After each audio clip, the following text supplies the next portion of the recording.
Hello traders, இன்னைக்கு ரொம்ப ஒரு இன்ட்ரெஸ்டிங்கான அண்ட் காம்ப்ளிகேட்டடான டாபிக் பற்றி நாங்கள் டிஸ்கஸ் பண்ண போகிறோம். ஸோ வீடியோ ஃபுல்லாக ஸ்கிப் பண்ணாமல் பாருங்கள், அப்போ தான் உங்களுக்கு முழுசாக புரியும். இந்த வீடியோவில் டிஸ்கஸ் பண்ண போகிறது நம்ம இதுக்கு முன்னாடியே மார்க்கெட் மேக்கர்ஸ் அப்படின்னு ஒரு வீடியோ பார்த்துருந்தோம். அதுக்கு ரிலேட்டடான டாபிக். ஸோ அதனால் நீங்கள் அந்த வீடியோ பார்க்கலன்னா தயவு செஞ்சு அந்த வீடியோ பார்த்துட்டு இந்த வீடியோ நீங்கள் கண்டினியூ பண்ணுங்கள். நான் லிங்க் டிஸ்கிரிப்ஷனில் கொடுக்குறேன். அதை பார்த்துட்டு இங்கே வாங்க, இல்லை அட்லீஸ்ட் இந்த வீடியோ முடித்த உடனே அதை போய் செக் பண்ணி பாருங்கள்.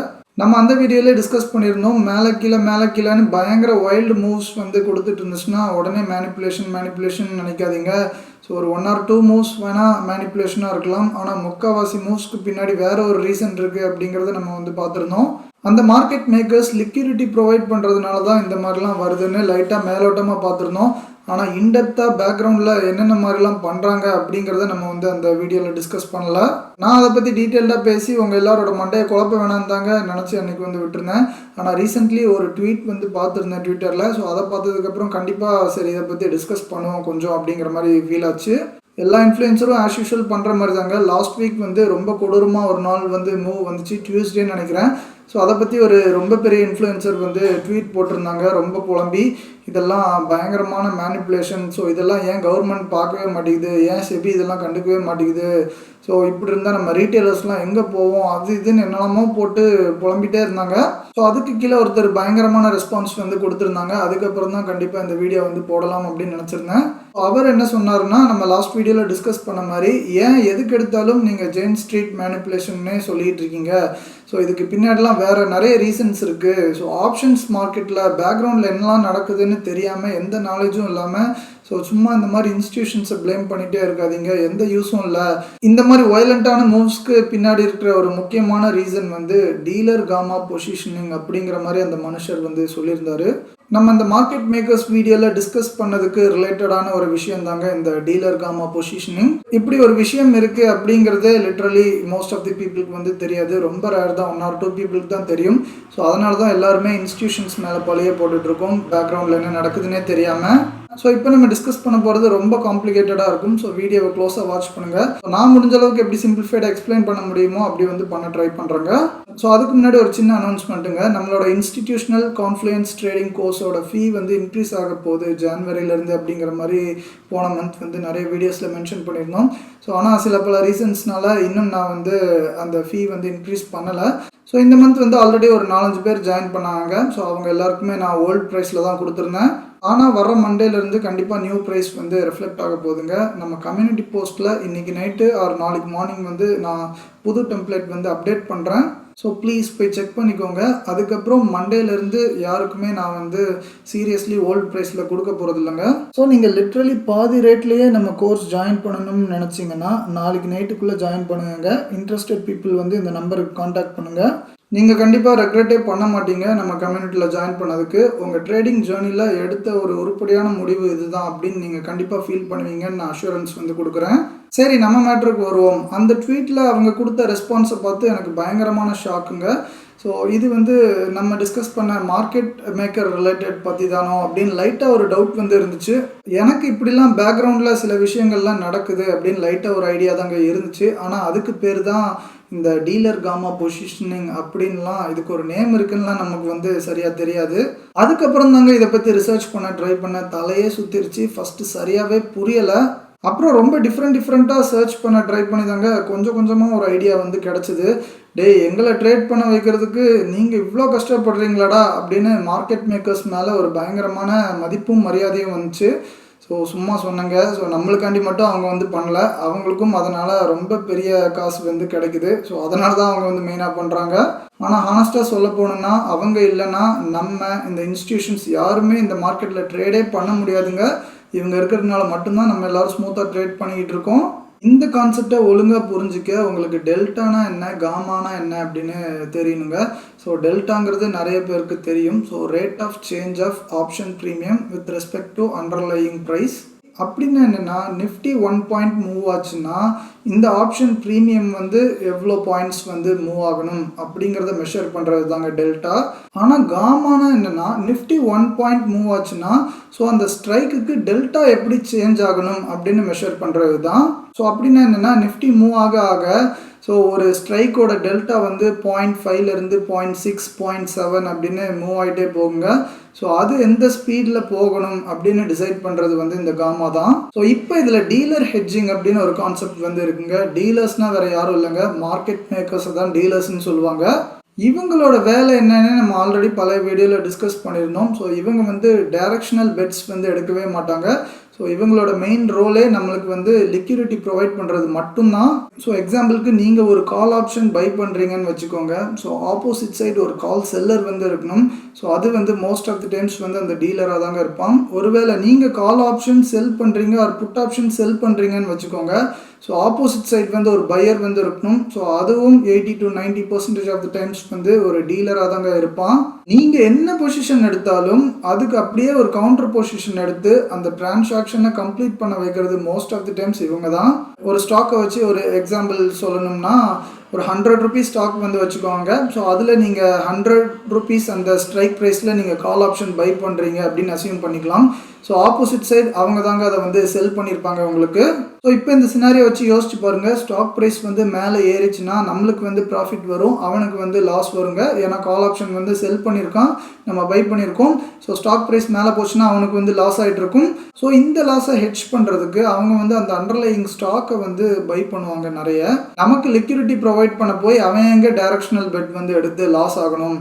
ஸோ அதனால தான் அந்த இதை வந்து அவங்க கம்ப்ளீட்டாக ஹெட்ஜ் பண்ணிடுவாங்க. ஸோ நிறைய ஸ்டாக்ஸ் வாங்குறது மூலயமா அந்த கால் ஆப்ஷனோட லாஸஸ்லாம் அவங்க வந்து மினிமைஸ் பண்ணிடலாம். ஸோ ஸ்டாக் வந்து மேலே ஏறிச்சுன்னா ஸோ ரீட்டெயிலர்ஸ்லாம் பார்த்து ஃபோமோவில் உள்ள நிறைய பேர் என்ட்ரு ஆகி ஸ்டாக் வந்து மேலே ஏறிட்டே இருந்துச்சுன்னு வைங்களேன்.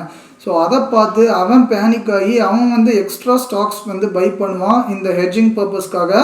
ஸோ இதுக்கு பேர் தாங்க ஃபீட்பேக் லூப் அப்படிங்கிற மாதிரி சொல்லுவாங்க. ஸோ ஸ்டாக் வந்து ஏறிட்டு இருக்கு, அதுக்கு வந்து இவங்க எக்ஸ்ட்ரா பை பண்ணி ஹெட்ஜ் பண்ண ட்ரை பண்ணிட்டு இருப்பாங்க. ஸோ இதனாலையும் ஸ்டாக் இன்னும் கொஞ்சம் எக்ஸ்ட்ரா ஏறுதுங்க. இது ஒரு கைண்ட் ஆஃப் லூப் அப்படிங்கிற மாதிரி சொல்கிறாங்க.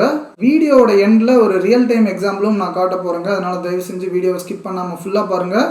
இன்ஸ்டிடியூஷன்ஸ் எப்போவுமே பை லோ அப்புறம் செல் ஹை தான் பண்ணுவாங்க அப்படிங்கிற மாதிரி நிறைய பேர் சொல்லுவாங்க.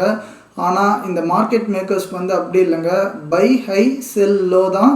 மேலே போக போக அவங்க வந்து வாங்கிட்டே இருக்கணும், கீழே இறங்க இறங்க அவங்க வந்து செல் பண்ணிகிட்டே இருப்பாங்க. ஸோ கீழே இறங்கினா எதுக்குடா ஸ்டாக்ஸை வந்து செல் பண்ணணும் அப்படின்னா, ஸோ அவங்க வந்து ஸ்டாக்ஸ் வாங்கி வச்சுருக்காங்க ஹெட்ஜிங் பர்பஸ்க்கு. ஸோ ஸ்டாக் ப்ரைஸ் வந்து இறங்குச்சுன்னா அவங்களுக்கும் அது ஒரு லாஸ் தான். ஸோ இந்த லாஸ் அவாய்ட் பண்ணுறதுக்கு அவங்க வந்து ஸ்டாக் ப்ரைஸ் இறங்க இறங்க ஸ்டாக்ஸை வந்து செல் பண்ணிகிட்டே இருப்பாங்க. ஸோ இது வந்து ஆக்சுவலி ஒரு பயங்கர எக்ஸ்ட்ரீம்லி காம்ப்ளிகேட்டடான ப்ராசஸ்ங்க. ஆனால் அவங்க வந்து பயங்கர சொஃபிஸ்டிகேட்டடான ஆல்கோஸ்லாம் வச்சு ஈஸியாக ஃப்ராக்ஷன் ஆஃப் செகண்ட்ஸில் பண்ணுற மாதிரி பண்ணுவாங்க. எனி பாயிண்ட் ஆஃப் டைம் அவங்க வந்து டைரக்ஷனல் பெட்டை எடுக்க மாட்டாங்க. ஸோ மேலே கீழேன்னு பை செல்னு எல்லாம் பண்ணி ஒரு மாதிரியான நியூட்ரல் பொசிஷன்ஸே மேனேஜ் பண்ணிகிட்டே இருப்பாங்க. ஸோ அதுதான் அவங்களோட வேலையே. இதுக்கு பேர் தான் dealer hedging or delta hedging அப்படிங்கிற மாதிரிலாம் டிஃப்ரெண்ட்டாக சொல்லுவாங்க. ஸோ அவங்க கூடயும் சேர்ந்து நம்ம ரீட்டெயிலர்ஸோட ஆர்டர்ஸும் இன்ஸ்டிடியூஷன்ஸோட ஆர்டர்ஸும் சேர்ந்தால் இன்னும் எந்த அளவுக்கு கொடூரமாக போகும்னு யோசிங்க. ஸோ நம்ம எல்லாரும் சேர்றதுனால தான் இன்னும் அக்ரவேட் ஆகுது இந்த மாதிரி மூவ்ஸ்லாம். ஒரு காலத்தில் இந்த மாதிரி வைல்ட் மூவ்ஸ்லாம் வந்திருக்காதுங்க. ஸோ அப்போலாம் என்றைக்காவது வரும், ஆடிக்கு ஒரு டைம் அமாவாசைக்கு ஒரு டைம்ங்கிற மாதிரி வந்திருக்கும் வைல்ட் மூவ்ஸ்லாம். ஸோ ஆனால் இந்த கொரோனாக்கு அப்புறம்லாம் இந்த ரீட்டெயில் க்ரௌடு இன்ஸ்டிடியூஷன்ஸ் க்ரௌட்லாம் எந்த அளவுக்கு பல மடங்கு ஆயிருக்குன்னு நீங்கள் வந்து ஏகப்பட்ட வீடியோஸில் பார்த்துருப்பீங்க, நம்மளும் முன்னாடி டிஸ்கஸ் பண்ணியிருக்கோம். ஸோ வால்யூம்ஸ்லாம் எக்ஸ்ட்ரீம்லி பயங்கரமாக 10 மடங்கு 20 மடங்கு 1000 மடங்குலாம் ஆயிருக்குங்கிற மாதிரிலாம் சொல்லியிருப்பாங்க, நீங்கள் கேள்விப்பட்டிருப்பீங்க. அந்த அளவுக்கு ஆப்ஷன்ஸ் வால்யூம் வந்து நம்ம ஊரில் இன்க்ரீஸ் ஆகிட்டே இருக்குது. ஸோ க்ரௌடு நிறைய வர நம்மளுக்கு அகெயின்ஸ்டாக அவங்க வந்து பொசிஷன்ஸ் எடுத்து லிக்விடிட்டி வந்து ப்ரொவைட் பண்ண ட்ரை பண்ணிட்டு இருப்பாங்க. ஸோ அதனால் இந்த மார்க்கெட் மேக்கர்ஸும் ரொம்ப பெரிய பொசிஷன்ஸ் வந்து எடுக்க வேண்டியது இருக்குங்க. ஸோ அதை அட்ஜஸ்ட் பண்ணுறதுனால தாங்க இந்த மாதிரி பயங்கர அக்ரெசிவான மூவ்ஸ்லாம் வருது. சரி, இதெல்லாம் ஓகே, ஸ்டாக்ஸுக்கு தானே பண்ணுறாங்க. பேங்க் நிஃப்டிலாம் ஏன் இந்த அளவுக்கு மூவ்மெண்ட் வந்து கொடுக்குதுன்னா, நான் எக்ஸாம்பிளுக்கு ஸ்டாக் வச்சு சொன்னேங்க. ஆனால் அதே இதுதான் பேங்க் நிஃப்டிக்கும் பண்ணுவாங்க. ஸோ பேங்க் நிஃப்டிக்கு பண்ணும்போது அவங்க வந்து அந்த ஸ்டாக்ஸுக்கு பதிலாக ஃபியூச்சர்ஸ் வந்து பை ஆர் செல் வந்து பண்ணுவாங்க. ஸோ ஸ்டாக் ஆப்ஷன்ஸ்க்கு அண்டர்லையிங் அந்த ஸ்டாக் தான். ஸோ நிஃப்டி ஆப்ஷன்ஸ்க்கு அண்டர்லையிங் வந்து ஃபியூச்சர்ஸ் தாங்க. அந்த மார்க்கெட் மேக்கர்ஸ்லாம் கசன்னு ஏகப்பட்ட பொசிஷன்ஸ் வந்து எடுத்து வச்சுருப்பாங்க. ஸோ அந்த பொசிஷன்ஸ்லாம் எல்லாத்தையும் சேர்த்து நெட் பொசிஷன் வந்து எப்படி இருக்குது அப்படிங்கிறத வச்சு தான் அவங்க வந்து பாசிட்டிவ் காமாவில் இருக்காங்களா இல்லை நெகட்டிவ் காமாவில் இருக்காங்களா அப்படின்னு முடிவு பண்ணுவாங்க. ஸோ பாசிட்டிவ் காமாவில் இருக்காங்கன்னா யூஸ்வலி வாலட்டிலிட்டி ரொம்ப இருக்காது, ஸ்மூத்தாக இருக்கும் அப்படின்னு அர்த்தங்க. ஸோ ஆனால் நெகட்டிவ் காமாவில் இருந்தால் தான் இந்த மாதிரி பயங்கர வாலட்டைலான மூவ்ஸ்லாம் வரும் அப்படிங்கிற மாதிரி சொல்கிறாங்க. ஸோ இந்த பாசிட்டிவ் காமா நெகட்டிவ் காமா அந்த விஷயத்துக்குள்ளே போனோம்னா ஸோ பாதி பேர் வீடியோவை வந்து க்ளோஸ் பண்ணிட்டு போயிருவீங்க, அவ்வளோ காம்ப்ளிகேட்டடாக இருக்கும். ஸோ அதனால் அந்த டீட்டெயில்ஸ்லாம் நான் வந்து டிஸ்கஸ் பண்ண விரும்பலை. எதுக்கு மெயினாக இந்த வீடியோ போட்டேன்னா, அவங்க மேனிப்புலேஷன் பண்ணுறாங்கன்னு நம்ம தப்பாக நினச்சிட்டு புலம்பிகிட்டே இருந்தோன்னா எந்த ஒரு யூஸும் இல்லைங்க. ஸோ இதோட நேச்சரே இப்படி தான் அப்படின்னு நீங்கள் புரிஞ்சுக்கணும். ஸோ ஏன்னா நிறைய பேர் கவர்மெண்ட் வந்து ஏதோ ஆக்ஷன் எடுக்கும், செபி வந்து கூடிய சீக்கிரம் இதெல்லாம் கிளியர் பண்ணிடும் அப்படிங்கிற மாதிரிலாம் நப்பாசையிலலாம் இருக்காங்க. ஸோ அதனால தான் அந்த மாதிரி ஒரு மைண்ட் செட்டில் நீங்கள் வந்து நினச்சிட்டு இருக்காதீங்க. இவங்கெல்லாம் ஒன்றுமே பண்ண மாட்டாங்க. ஸோ இவங்க வந்து ஏதாவது பண்ணுறதுக்கும் அவங்களாம் எந்த தப்புமே பண்ணலைங்க. ஸோ அவங்களோட வேலையே இதுதான். ஸோ இதெல்லாம் மாறவே மாறாதுன்னு புரிஞ்சுக்கிட்டு இந்த வாலட்டிலிட்டிக்கு நம்மளோட ஸ்ட்ராட்டஜி வந்து அடாப்ட் ஆகுதா அப்படிங்கிறத மட்டும் நீங்கள் வந்து மெயினாக செக் பண்ணிக்கோங்க. அதுதான் நம்மளுக்கு முக்கியமான விஷயம். நீ சொல்கிறதுல நம்புற மாதிரியே இல்லையே, இப்படிலாமாடா நடக்கும் அப்படிங்கிற மாதிரி ஒரு சில பேருக்கு டவுட் வந்து இருக்குங்க, கண்டிப்பாக வரும். ஸோ அந்த மாதிரி டவுட் இருக்கிறவங்க மட்டும் தயவு செஞ்சு போய் கூகுள் பண்ணி பாருங்கள். டீலர் காமா பொசிஷனிங் அப்படின்னா என்னன்னு போட்டு பாருங்கள், இல்லை காமா ஸ்குவீஸ் அப்படின்னா என்னென்னு வேணால் சர்ச் பண்ணி பாருங்கள், உங்களுக்கு வந்து புரியும். ஸோ உங்களுக்காக நானே டைப் பண்ணி காமிச்சிட்டேங்க. காமா ஸ்குவீஸ் மீனிங் அப்படின்னு கூகுளில் போட்டிருக்கேன். இங்கே பாருங்கள் என்ன போட்டிருக்காங்க. Gamma squeeze is a sudden and sharp increase in a stock price. It occurs when investors buy a large number of call options for a stock, forcing market makers to buy more shares of the stock to protect their positions. So how it happens அப்படின்னு சொல்லி போட்டிருக்காங்க. Investors வந்து நிறைய call option வந்து வாங்குவாங்க. So இதை பார்த்துட்டு market makers வந்து அந்த அண்டர்லையிங் ஸ்டாக்கை வந்து நிறைய பை பண்ணிட்டு இருப்பாங்க. ஸோ அவங்களோட பொசிஷன்ஸை வந்து ப்ரொடெக்ட் பண்ணுறதுக்காக. ஸோ அதுக்கப்புறம் ஸ்டாக் ப்ரைஸ் வந்து இன்க்ரீஸ் ஆகும். ஸோ கால் ஆப்ஷன்ஸ்லாம் கண்ணா பின்னான்னு தெரிக்க விடும். ஸோ இதை பார்த்துட்டு இந்த மார்க்கெட் மேக்கர்ஸ் வந்து இன்னும் நிறைய ஸ்டாக் வந்து பை பண்ணுவாங்க. ஏன்னா அவங்க வந்து அக்ரெசிவாக ஹெட்ஜ் பண்ணணும் அவங்களோட பொசிஷன்ஸை. So which increases the price even more அப்படிங்கிறாங்க. ஸோ இதை தான் நம்ம வந்து ஃபீட்பேக் லூப் அப்படின்னு சொல்லியிருந்தோம். ஸோ ஸ்டாக் ப்ரைஸ் வந்து ஏற ஏற இந்த மார்க்கெட் மேக்கர்ஸும் அதை இன்னும் பை பண்ணி அதை இன்னும் கொடூரமாக ஏற்றி விடுவானுங்க. அதுதான் feedback loop. This cycle continues causing a rapid increase in the stock price. அப்போவே லைவ் எக்ஸாம்பிள் கூட ஒன்று வேணும்னா காட்டுறேன் அப்படிங்கிற மாதிரி சொல்லியிருந்தாங்க. ஸோ இதுதான் கேம் ஸ்டாப் கார்பரேஷன். ஸோ இது வந்து நியூயார்க் ஸ்டாக் எக்ஸ்சேஞ்சில் ட்ரேட் ஆகிட்டு இருக்கிற ஒரு ஸ்டாக். ஸோ இவன் வந்து வீடியோ கேம்ஸ் பண்ணிட்டு இருக்கிற ஒரு கம்பெனிங்க. ஸோ யோசிச்சு பாருங்க, இந்த காலத்துலலாம் வீடியோ கேம்ஸ்லாம் யார் வாங்குறா? ஸோ அதனால இந்த கம்பெனியோட க்ரோத்லாம் அப்படியே ரொம்ப கம்மியாயிட்டு வந்து மொத்தமாக அழிஞ்சிரும் அப்படின்னு நினச்சி நிறைய இன்ஸ்டிடியூஷன்ஸ் வந்து இவனை பயங்கரமாக ஷார்ட் பண்ணியிருந்தாங்க. சாரி, யூஎஸ்ல இன்ஸ்டிடியூஷன்ஸ்னு சொல்ல மாட்டாங்க, ஹெட்ஜ் ஃபண்ட் அப்படிங்கிற மாதிரி சொல்லுவாங்க. அதில் ஒரு ஹெட்ஜ் ஃபண்ட் வந்து அக்ரெசிவாக ஷார்ட் பொசிஷன்ஸ் வந்து எடுத்திருந்தான். ஸோ இதை தெரிஞ்சுக்கிட்ட ஒரு செட் ஆஃப் ரீட்டைலர்ஸ் வந்து இந்த ஸ்டாக்ல நம்ம பயங்கரமாக கால் ஆப்ஷன்ஸ் வந்து வாங்கிடுவோம் அப்படின்னு ஒரு குரூப்பில் வந்து டிஸ்கஸ் பண்ணியிருக்காங்க. என்னடா வாட்ஸ்அப் குரூப்பா இப்படிலாமா இருக்குது அப்படிங்கிற மாதிரி நினைப்பீங்க. ஸோ வாட்ஸ்அப் குரூப்லாம் இல்லைங்க, இது வந்து ரெட்டிட் அப்படின்னு ஒரு கம்யூனிட்டி. ஸோ இதில் நிறைய பேர் குரூப்பாக சேர்ந்து டிஸ்கஸ்லாம் பண்ணி ட்ரேட் பண்ணியிருக்கானுங்க. ஸோ அந்த மாதிரி நிறைய பேர் குரூப்பாக டிஸ்கஸ் பண்ணி ஹெவியாக இங்கே கால் ஆப்ஷன்ஸ்லாம் வாங்கினதுனால அவங்களுக்கு அகென்ஸ்டாக கவுண்டர் பொசிஷன் மார்க்கெட் மேக்கர்ஸும் எடுத்திருப்பாங்க.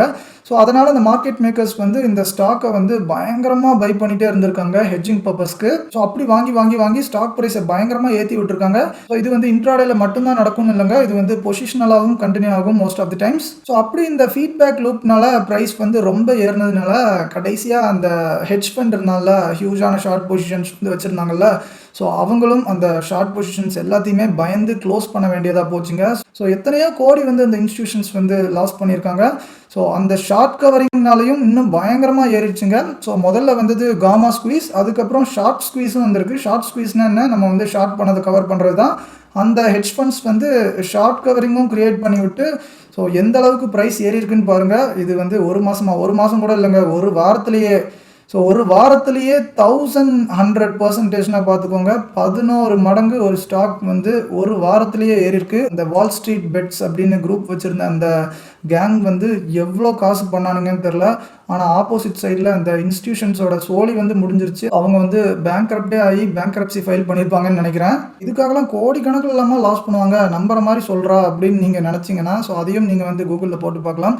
கேம் ஸ்டாப் சாகா ஹெட்ஜ் ஃபண்ட் லாசஸ் அப்படின்னு போடுங்க. இங்கேயே மென்ஷன் பண்ணியிருக்காங்க பாருங்க, மேஜர் ஹெட்ஜ் ஃபண்ட்ஸ் அஃபெக்டட் அப்படிங்கிற மாதிரி போட்டு 49% லாஸ் வந்து ஆயிடுச்சாங்க இன்வெஸ்ட்மெண்ட்ஸ்க்கு. ஸோ அவனுங்க ஒரு 1000 கோடி வச்சுருக்கானுங்கன்னா 500 கோடி அப்படியே வைப் அவுட் ஆயிடுச்சு போல். ஸோ நான் சொல்கிறது அதுக்கும் மேலே இருக்கும்.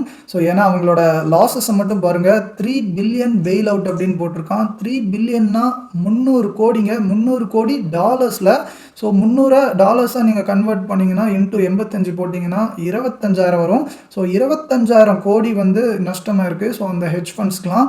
ஸோ அவனுங்க எத்தனை 1000 கோடிக்கு ஷார்ட் வந்து பண்ண ட்ரை பண்ணியிருப்பாங்கன்னு பாருங்கள். அந்த காமா ஸ்குவீஸ் வந்து ஒரு 7-8 நாளில் முடிஞ்சுட்டு அதுக்கப்புறம் கடைசி திருப்பி ஸ்டாக் ப்ரைஸ் வந்து எங்கே வந்திருக்குன்னு பாருங்கள். அதே $5 $10 பக்கம் வந்து வந்துருச்சுங்க.